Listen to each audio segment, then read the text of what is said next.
சிந்து Bhairavi next week new promo. Shiva Sneha மேலே கோவமாக இருக்கவும் மகா சமாதானப்படுத்துகிறாங்க. அம்மா, ஸ்னேகா பண்ண விஷயத்தை என்னால் ஏற்றுக்கவே முடியலன்னு கோவமாக திட்டிட்டு இருக்காங்க. மறுபடியும் நீங்கள் ஸ்னேகாவுக்கு சப்போர்ட் பண்ணாதீங்கன்னு சொல்லிடுவாங்க. அப்புறமா ஸ்னேகா கிட்ட ஏமா இப்படி பண்ண, கொஞ்சம் பொறுமையாக இருந்திருக்கலாம்ல, நான் என்ன பண்ணிட்டேன் ஆன்ட்டின்றாங்க. இப்படியெல்லாம் நடக்கும் நான் நினைக்கவே இல்லை. ஆனால் இப்போ சிவா என்கிட்ட பேசவே மாட்டேங்கிறான். சரி, அவனுடைய கோவம் 2 நாள் தான், எல்லாம் சரியாகிடும், நான் பார்த்துக்கிறேம்மா, நான் சரி செஞ்சிடறேன், சரியா? அதனால பெருசா நீ அதை பற்றி யோசிக்க வேண்டான்றாங்க. இருந்தாலும் ஆண்டி, சிவா எனக்கு கிடைப்பான்லன்றாங்க. நீ ஏன் அப்படி நினைக்கிற, எல்லாம் சரியா போகிடும் அப்படின்ட்டு சமாதானப்படுத்திட்டு இருக்காங்க.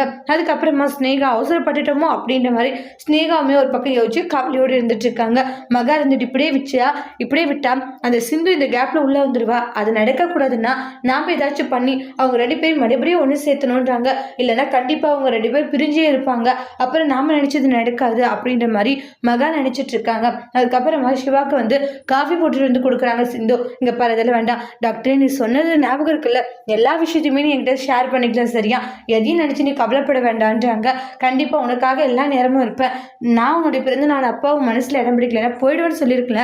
அது வரைக்கும் நீ எல்லா விஷயத்தையுமே ஷேர் பண்ணிக்கோ அப்படின்ட்டுலாம் சில விஷயங்களை பெஸ்ட் அப்படியே கொஞ்சமா சிவா சிந்து கிட்ட பேச ஆரம்பிக்கிறாங்க. இதெல்லாம் பார்த்த மகா ஷாக் ஆகுறாங்க. அதோட இந்த ப்ரெமோ முடிச்சிருக்காங்க. தேங்க்யூ.